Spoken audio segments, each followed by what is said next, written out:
Hello प्यारे बच्चों, स्वागत है आपका हमारे चैनल कला वर्ग में। और आज हम आपके लिए लेकर आए हैं 12th क्लास का चैप्टर 4 सत्ता के वैकल्पिक केंद्र। बच्चों, ये हमारे जो एसे 2 होगा उसका फर्स्ट चैप्टर है, फर्स्ट बुक का, एसे 2 का, सेकेंड टर्म का फर्स्ट चैप्टर फर्स्ट बुक का। इसका हम पहले परिचय देख लेते हैं। 1990 के दशक के शुरू में विश्व राजनीति में दो ध्रुवीय व्यवस्था के टूटने के बाद यह स्पष्ट हो गया कि राजनीतिक और आर्थिक सत्ता के वैकल्पिक केंद्र कुछ हद तक अमेरिका के प्रभुत्व को सीमित करेंगे। यूरोप में यूरोपीय संघ और एशिया में दक्षिण पूर्व एशियाई राष्ट्रों के संगठन आसियान का उदय दमदार शक्ति के रूप में हुआ है। यूरोपीय संघ और आसियान दोनों ने ही अपने अपने इलाके में चलने वाली ऐतिहासिक दुश्मनियों और कमजोरियों का क्षेत्रीय स्तर पर समाधान ढूंढा। साथ ही इन्होंने अपने अपने इलाकों में अधिक शांतिपूर्ण और सहकारी क्षेत्रीय व्यवस्था विकसित करने तथा इस क्षेत्र के देशों की अर्थव्यवस्थाओं का समूह बनाने की दिशा में भी काम किया है। चीन के आर्थिक उभार ने विश्व राजनीति पर काफ़ी नाटकीय प्रभाव डाला। इस अध्याय में हम सत्ता के उभरते हुए कुछ वैकल्पिक केंद्रों पर एक नज़र डालेंगे और यह जांचने की कोशिश करेंगे कि भविष्य में उनकी क्या भूमिका हो सकती है। अब देखो बेटा, फर्स्ट चैप्टर में हमने शीत युद्ध का दौर पढ़ा था। इसके बाद सेकंड चैप्टर में हमने पढ़ा था दो ध्रुवीयता का अंत। अब शीत युद्ध के बाद अंतर्राष्ट्रीय राजनीति, देखिए द्वितीय विश्व युद्ध के बाद अंतर्राष्ट्रीय राजनीति में सत्ता के जो दो ध्रुव हो गए थे, दो महाशक्तियाँ हो गई थी, सोवियत संघ और संयुक्त राज्य अमेरिका। अब इसके बाद दो ध्रुवीयता का जब अंत हो गया तो विश्व में केवल एक महाशक्ति बची, अमेरिका का वर्चस्व हो गया। अब जब अमेरिका का वर्चस्व तो हुआ, महाशक्ति तो एक बची, लेकिन धीरे धीरे जैसे जैसे समय बीतता गया वैसे वैसे ही जो और भी देश थे वो भी शक्तिशाली होते चले गए और सत्ता के जो केंद्र थे, जो शक्तियों के जो केंद्र थे वो बहुत सारे बढ़ गए। तो इस चैप्टर में हम उन्हीं सभी सत्ता के केंद्रों के बारे में पढ़ेंगे। अब वो संगठन के रूप में भी हो सकता है, ठीक है। इसमें वैसे हम संगठन के रूप में ही पढ़ेंगे। देखिए जैसे आसियान हुआ, सार्क हुआ, यूरोपीय संघ हुआ, ये सत्ता के वैकल्पिक केंद्र हैं जो अमेरिका को टक्कर दे रहे हैं इस समय, ठीक है। अब हम अपना चैप्टर का जो फर्स्ट पॉइंट है वो स्टार्ट करते हैं। यूरोपीय संघ,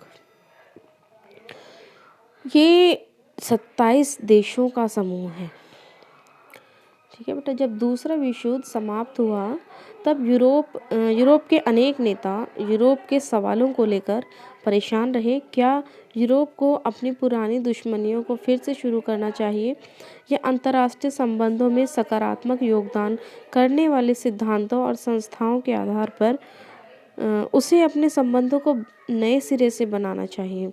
दूसरे विश्व युद्ध ने उन अनेक मान्यताओं और व्यवस्थाओं को ध्वस्त कर दिया जिसके आधार पर यूरोपीय देशों के आपसी संबंध बने थे। 1945 तक यूरोपीय देशों ने अपनी अर्थव्यवस्था की बर्बादी तो झेली ही थी, उन मान्यताओं और व्यवस्थाओं को ध्वस्त होते भी देख लिया जिन पर यूरोप खड़ा हुआ था। अब 1945 के बाद यूरोप के देशों में मेल मिलाप को शीत युद्ध से भी मदद मिली। अमेरिका ने यूरोप की अर्थव्यवस्था का पुनर्गठन के लिए जबरदस्त मदद की थी। इसे मार्शल योजना के नाम से भी जाना जाता है। अमेरिका ने नाटो के तहत एक सामूहिक सुरक्षा व्यवस्था को जन्म दिया। मार्शल योजना के तहत ही 1948 में यूरोपीय आर्थिक सहयोग संगठन की स्थापना की गई, जिसके माध्यम से पश्चिमी यूरोप के देशों को आर्थिक मदद दी गई। यह एक ऐसा मंच बन गया जिसके माध्यम से पश्चिमी यूरोप के देशों ने व्यापार और आर्थिक आर्थिक मामलों में एक दूसरे की मदद शुरू की। 1949 में गठित यूरोपीय परिषद 1949 में एक यूरोपीय परिषद गठित की गई थी। ये राजनीतिक सहयोग के मामले में एक अगला कदम साबित हुई थी। यूरोप के पूंजीवादी देशों की अर्थव्यवस्था के आपसी एकीकरण की प्रक्रिया चरणबद्ध ढंग से आगे बढ़ी। इस एकीकरण का कालक्रम पीछे दिया गया है और इसके उसको पढ़ाएंगे हम। इसके परिणाम स्वरूप 1957 में यूरोपियन इकोनॉमिक कम्युनिटी का गठन हुआ। ये इम्पोर्टेंट पॉइंट है। 1957 में यूरोपीय इकोनॉमिक कम्युनिटी का गठन हुआ था। यूरोपियन पार्लियामेंट के गठन के बाद इस प्रक्रिया ने राजनीतिक स्वरूप प्राप्त कर लिया और सोवियत गुट के पतन के बाद इस प्रक्रिया में तेजी आई और 1992 में इस प्रक्रिया की परिणति यूरोपीय संघ की स्थापना के रूप में हुई। तो यूरोपीय संघ की जो स्थापना हुई थी वो 1992 में हुई थी। 1992 में यूरोपीय संघ के रूप में समान विदेश और सुरक्षा नीति, आंतरिक मामलों तथा न्याय से जुड़े मुद्दों पर सहयोग और एक समान मुद्रा के चलन के लिए रास्ता तैयार हो गया। एक लंबे समय में बना यूरोपीय संघ आर्थिक सहयोग वाली व्यवस्था से बदलकर ज़्यादा से ज़्यादा राजनीतिक रूप लेता चला गया और अब यूरोपीय संघ स्वयं काफ़ी हद तक एक विशाल राज्य की तरह ही काम करने लगा है। हालांकि यूरोपीय संघ का एक संविधान बनाने की जो कोशिश थी वो असफल रही, लेकिन इसका अपना झंडा, अपना गान, अपना स्थापना दिवस और अपनी मुद्रा है। यूरोपीय संघ की जो मुद्रा है उसका नाम है यूरो। अन्य देशों से संबंधों के मामले में इसने काफ़ी हद तक साझी विदेश और सुरक्षा नीति भी बना ली है। नए सदस्यों को शामिल करते हुए यूरोपीय संघ ने सहयोग के दायरे में विस्तार की कोशिश की। नए सदस्य मुख्यतः भूतपूर्व सोवियत खेमे के थे। यह प्रक्रिया आसान नहीं रही। अनेक देशों के लोग इस बात को लेकर कुछ खास उत्साहित नहीं थे कि जो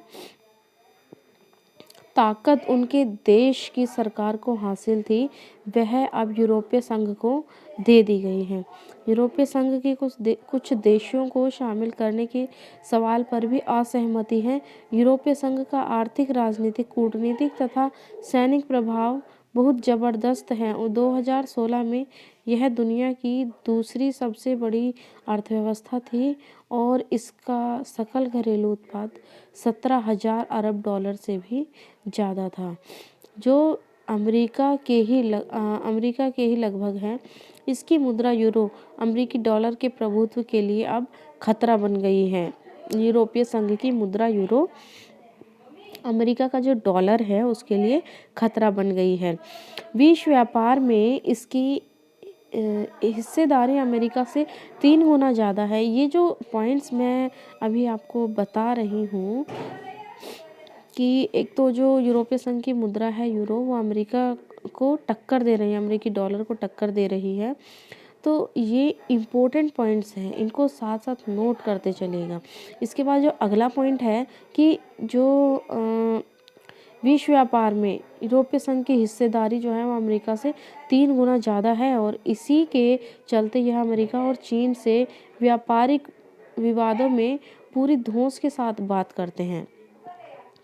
इसकी आर्थिक शक्ति का प्रभाव इसके नज़दीकी देशों पर ही नहीं बल्कि एशिया और अफ्रीका के दूर दराज के मुल्कों पर भी है। यह जो विश्व व्यापार संगठन जैसे अंतर्राष्ट्रीय व्यापार संगठनों के अंदर एक महत्वपूर्ण समूह के रूप में काम करता है। यूरोपीय संघ का एक सदस्य फ्रांस सुरक्षा परिषद का स्थायी सदस्य है। ये भी इम्पोर्टेंट पॉइंट है, इसको भी नोट करिएगा। यूरोपीय संघ के कई और देश सुरक्षा परिषद के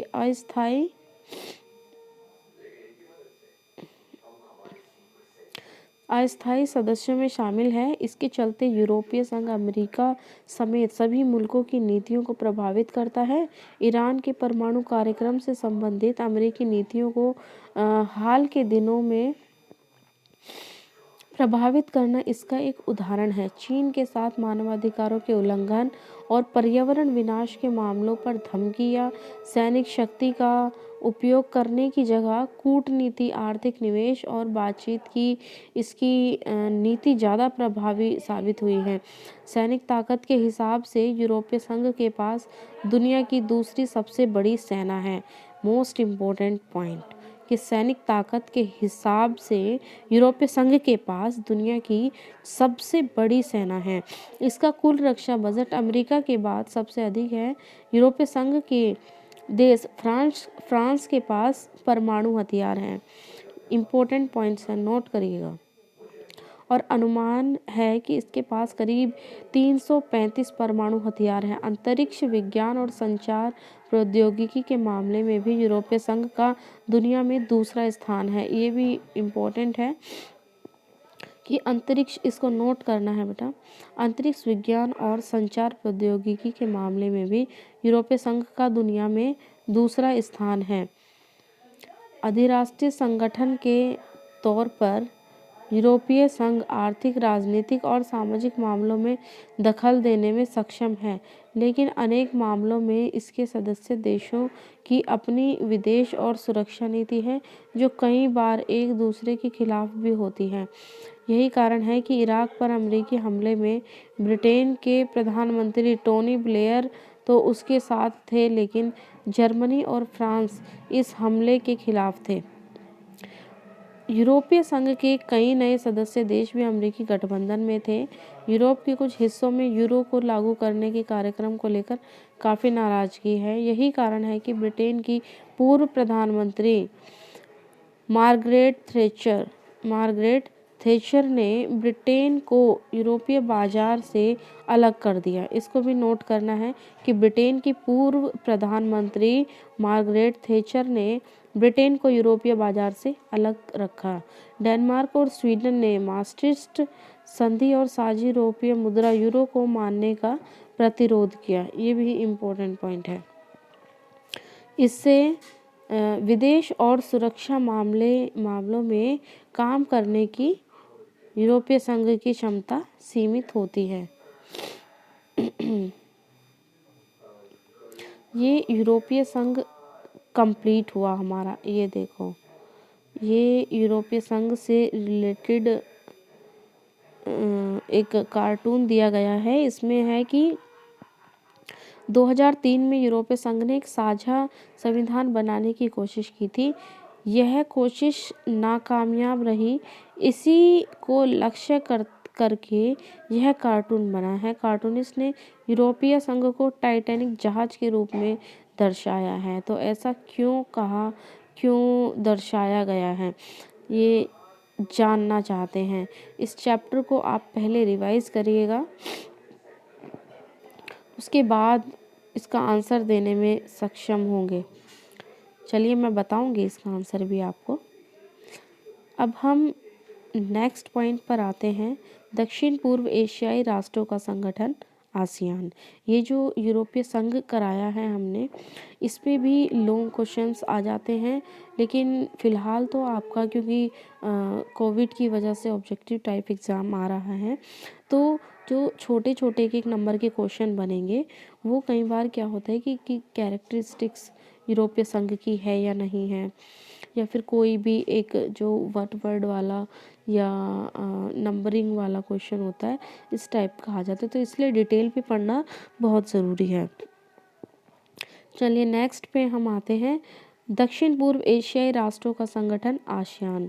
दुनिया के नक्शे पर एक नज़र डालें। आपके ख्याल से कौन से देश एशिया के दक्षिणी क्षेत्र में आने चाहिए? दूसरे विश्व युद्ध से पहले और उसके दौरान एशिया का यह हिस्सा बार बार यूरोपीय और जापानी उपनिवेशवाद का शिकार हुआ तथा भारी राजनीतिक और आर्थिक कीमत चुकाई।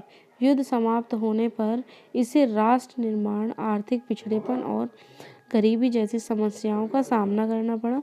इसे शीत युद्ध के दौर में किसी एक महाशक्ति के साथ जाने के दबावों को भी झेलना पड़ा। टकरावों और भागम-भाग की ऐसी स्थिति को दक्षिण पूर्व एशिया संभालने की स्थिति में नहीं था। बांडुंग सम्मेलन और गुटनिरपेक्ष आंदोलन वगैरह के माध्यम से एशिया और तीसरी दुनिया के देशों में एकता कायम करने के लिए अनौपचारिक स्तर पर सहयोग और मेलजोल कराने के मामले में कारगर नहीं हो रहे थे। इसी के चलते दक्षिण पूर्व एशियाई देशों ने दक्षिण पूर्व एशियाई संगठन आसियान बनाकर एक वैकल्पिक पहल की थी। ये गुटनिरपेक्ष आंदोलन में शामिल देश थे, मतलब वो देश जो गुलाम रहे थे और जिनकी स्थिति खराब थी, उन देशों ने मिलकर के आसियान की स्थापना की।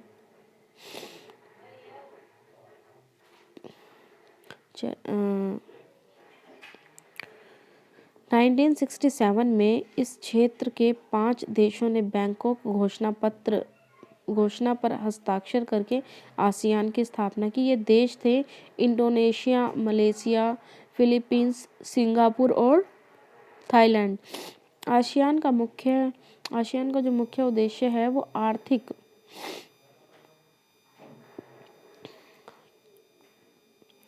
विकास को तेज करना और उसके माध्यम से सामाजिक और सांस्कृतिक विकास हासिल करना था। कानून के शासन और संयुक्त राष्ट्र के कायदों पर आधारित क्षेत्रीय शांति और स्थायित्व को बढ़ावा देना भी इसका उद्देश्य था। बाद के वर्षों में Brunei, Darussalam, Vietnam, Laos, Myanmar और कंबोडिया भी आसियान में शामिल हो गए तथा इसकी सदस्य संख्या 10 हो गई। जो 5 देश है, एक तो जो हस्ताक्षर करने वाले थे स्टार्टिंग के, जिन्होंने स्थापना की थी, स्थापना वाले 5 देश, और ये जो बाद में शामिल हुए हैं, इन सभी के नाम आपको याद होने चाहिए। देखिए, बाद में जो शामिल हुए हैं उसमें है Brunei, Darussalam, Vietnam, Laos, Myanmar और कंबोडिया। इनकी जो सदस्य संख्या 10 हो गई कुल मिलाकर के। यूरोपीय संघ की तरह इसने खुद को अधिराष्ट्रीय संगठन बनाने या उसकी तरह अन्य व्यवस्थाओं को अपने हाथ में लेने का लक्ष्य नहीं रखा। अनौपचारिक, टकराव रहित और सहयोगात्मक मेल मिलाप का नया उदाहरण पेश करके आसियान ने काफ़ी यश कमाया है और इसको आसियान शैली ही कहा जाने लगा है। आसियान के कामकाज में राष्ट्रीय सार्वभौमिकता का सम्मान करना बहुत ही महत्वपूर्ण है।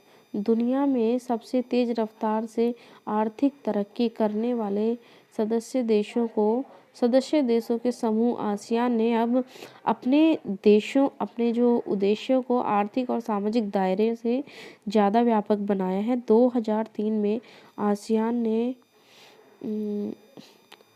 आसियान सुरक्षा समुदाय, आसियान आर्थिक समुदाय और आसियान सामाजिक सांस्कृतिक समुदाय नामक 3 स्तंभों के आधार पर आसियान समुदाय बनाने की दिशा में कदम उठाए, जो कुछ हद तक यूरोपीय संघ से मिलता जुलता है।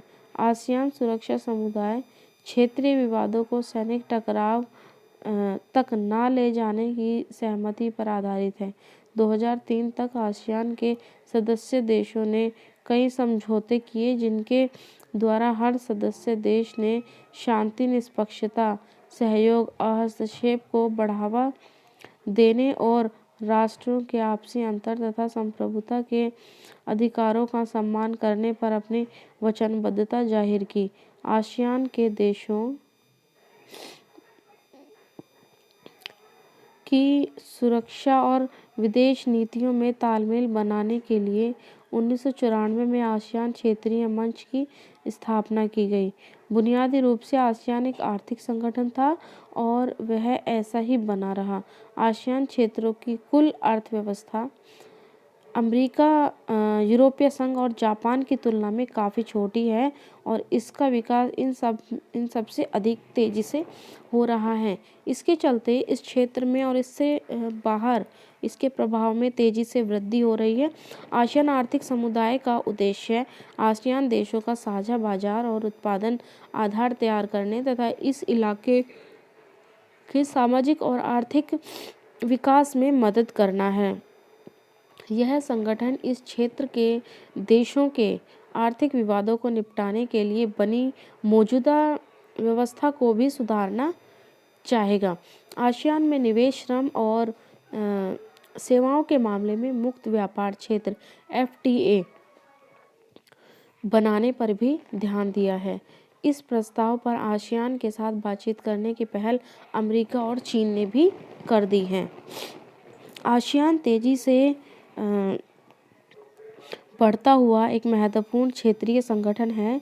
इसके विजन दस्तावेज 2020 में अंतर्राष्ट्रीय समुदाय को आसियान की एक बहिर्मुखी भूमिका को प्रमुखता दी गई है। आसियान द्वारा अभी टकराव की जगह बातचीत को बढ़ावा देने की नीति से ही यह बात निकली है। इसी तरकीब से आसियान ने कंबोडिया के टकराव को समाप्त किया, पूर्वी तिमोर के संकट को संभाला और पूर्व एशियाई सहयोग पर बातचीत के लिए 1999 में नियमित रूप से वार्षिक बैठक आयोजित की।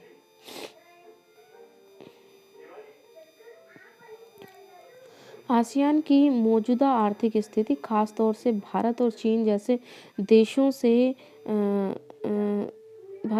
जैसे तेजी से विकसित होने वाले एशियाई देशों के साथ व्यापार और निवेश के मामले में उसकी प्रासंगिकता ने इसे और भी आकर्षक बना दिया है। शुरुआती वर्षों में भारतीय विदेश नीति ने आसियान पर ज़्यादा ध्यान नहीं दिया, लेकिन हाल के वर्षों में भारत ने अपनी नीति सुधारने की कोशिश की है। भारत ने 2 आसियान सदस्यों